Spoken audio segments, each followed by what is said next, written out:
So this is the return from break of the meeting of the Civilian Police Oversight Agency Board. And we are at item 9 on the agenda, which is the serious use of force cases and officer-involved shooting cases. There are 4 of these cases on the agenda tonight, and so we will start with the first case on the agenda, and I would entertain a motion to accept this case so that we can have a discussion about it. So moved. Second.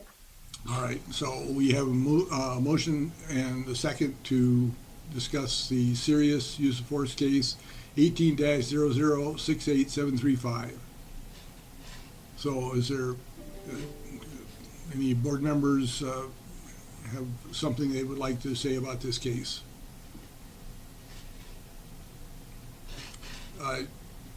We might want, just for background, let's, I think it'd be useful to have some description. This is a this is the use of deadly force, and the subject was killed in this encounter with the police. I believe this was the case Member Levis referred to earlier in the meeting regarding the several hours of a standoff followed by exchange of fire between the deceased individual and the police department, and this culminated with the use of a canine to, I believe, drag the body away from the gun that was nearby the body. Is that right? I mean, so I stand corrected if I've got that wrong. But so, is there any discussion about this case? Yeah, I wanted to say I believe the order of events here actually was there was the fatal shooting, then the bomb robot was used to remove the gun, drag the gun away from the body, and then the canine was used to drag the body away from the garage. And as I said in my earlier comments here, this is a situation that, based on the presentation, evolved over the course of nearly half a day or more, and resulted in the fatal use of force that occurred here. We saw about, I think, 1 minute in total of drone footage, state police drone footage, overhead footage. One snippet of, a matter of seconds showing the actual shooting, where this deceased comes out of the garage with a weapon and is fired upon by police at that point. And then another snippet of footage, again, a few seconds, showing the bomb robot removing the gun, and then another snippet of footage showing the dog. I think that's just completely inadequate for a case like this. Clearly, there had to have been thousands of hours of OBRD footage for this kind of incident. And I think that the drone footage was good. I mean, it was, a very obvious vantage point, and I think that it showed a lot. But I think that there is a lot of context here that wasn't. And if you look at some of the footage here, you can see a massive hole blown in this house where I'm assuming, I don't know if the machine was used to do that or what, but clearly there's a lot that happened here that wasn't shown. And then I think that I would like to hear what other members have to say about this, and Director Harness, but I was very concerned about the use of the canine at the end. I think that this seems very aggressive. I understand this was a tense situation, and this person that was shot was prepared to shoot. So I understand there was a lot of risk here, officer risk. But when he was laying there for certainly a good while, for the robot to move in and actually remove the gun must have taken quite a bit of time. Again, we're not privy to that because we didn't have all the footage, but that certainly took quite a bit of time. And then to send in this dog to drag this body out, it just didn't sit quite right for me. But I do understand there's officer safety issues that may have been at play there. But I'd like to hear what others have to say. Other member comments? I substantially agree with your analysis, and I was put off myself by the fact that the dog was used after the fact to drag this body out of the garage. I would suggest that given the nature of this case and the lack of full information about it, that the board would not accept this case. That would be my position, that the board not accept this case and ask for a more complete investigative file before we make a decision on the case. So if that may shortcut the discussion, but if that's the will of the board, then I think we can take a vote on this. So yeah, but certainly I don't want to cut off the discussion. Does any other member have anything to say about this case before we take a vote? Member Galloway.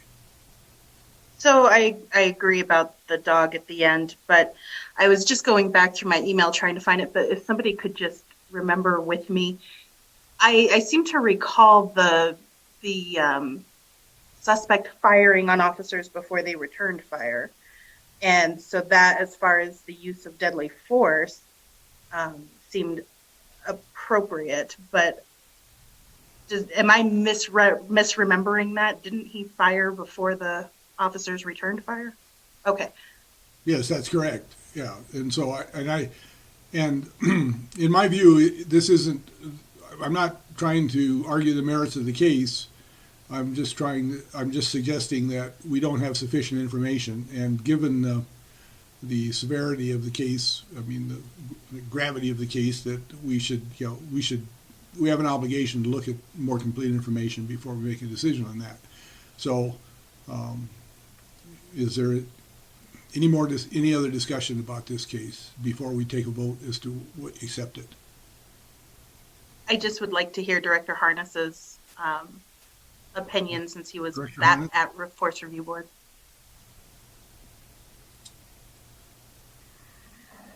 Chair Dr. Cass, Member Galloway. For my review of this case, I responded to the scene on the 17th of July in 2018.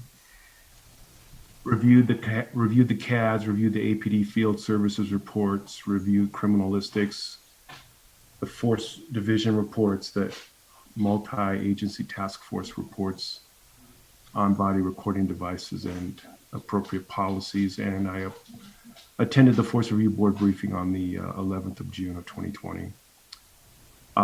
You essentially recited the facts. The suspect was a suspect in a homicide that occurred earlier in the day. There was a tactical activation, a standoff. He eventually came from the garage and fired on officers, and officers returned fire. I found the use of force to be within policy and exonerate the officer.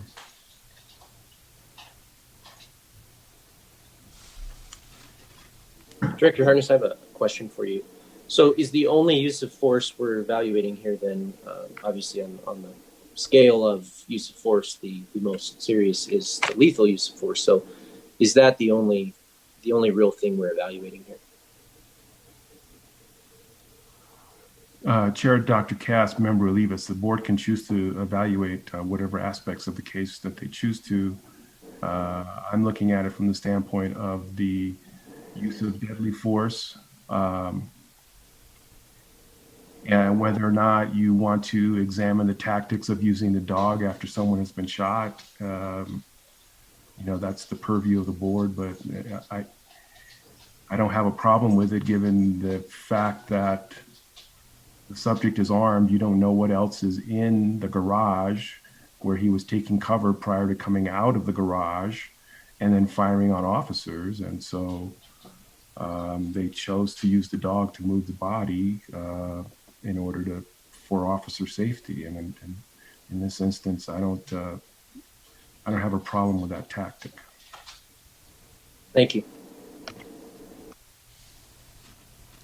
Any other comments, discussion by the board?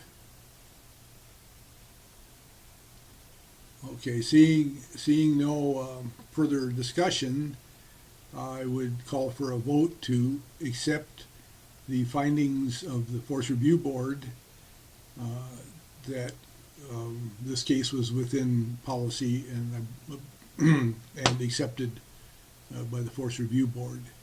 So, by roll call, Member Armia Pruitt. I have a real quick question before I vote on that. So if I vote no, or if we vote no in general, does that mean, do we have to do an amendment or offer an amendment to the motion in order to say that we want more information? Or do we just say no and then? I think we can say no and then ask for more information separately. Okay. Ask for the files. I mean, I think we can ask for these files, and it's it's my position that we should have access to this information, and that if it hasn't been furnished, then and we have to ask for it after the fact, then we can do that. I mean, and put the system to the test. I mean, if we're rejected on this for some reason, then we can decide what to do then. But for now, I think it's a matter of voting on whether to accept the case, and then if we don't accept it, ask for more information. So that's my position. Remember, our Council Gooch, do you have any legal advice you'd like to give us on this? Chair Dr. Cass, Member Armia Pruitt, as I inquired of city legal, I have objection to the premise that you all are not provided with the underlying information in the first place. And so while I think a vote might be prudent, if that is what boards will, I do take issue with the idea you would need a vote in the first place to get those materials. So I wouldn't want it to be inferred or imply that there's precedent here that the board believes the vote is necessary, but it is instead taking whatever action it can to proceed as expeditiously as possible under the current circumstances.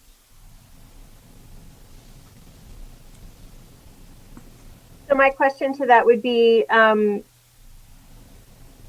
if my inclination is to vote no, because I think we should have been able to have access to full investigative materials, right? And if we vote yes, then do we go forward and in some other capacity make this argument that we need to have access generally and it's just disentangled from this case? Or do we have does it increase the statement to not vote to put it through if we're not given the materials to assess something by? Chair Dr. Cass, Member Armia Pruitt, I don't know that it matters per se. If the board wants the materials before voting on any of these items, and that's important, it can do that. Separate and distinct from that, I believe that the issue was raised in the letter to the court, and that is a different track that I hope we will make progress on. But I don't think they need to be coupled or uncoupled per se. It's really up to the will of the board as to what it would like before it votes. Thank you.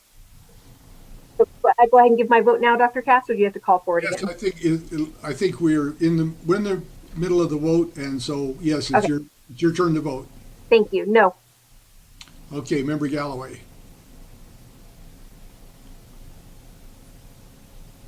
No. Member Mitchell, Yes. Member Nixon. Yes. I'm sorry, was that a yes? Yes. Member Olivas. Yes.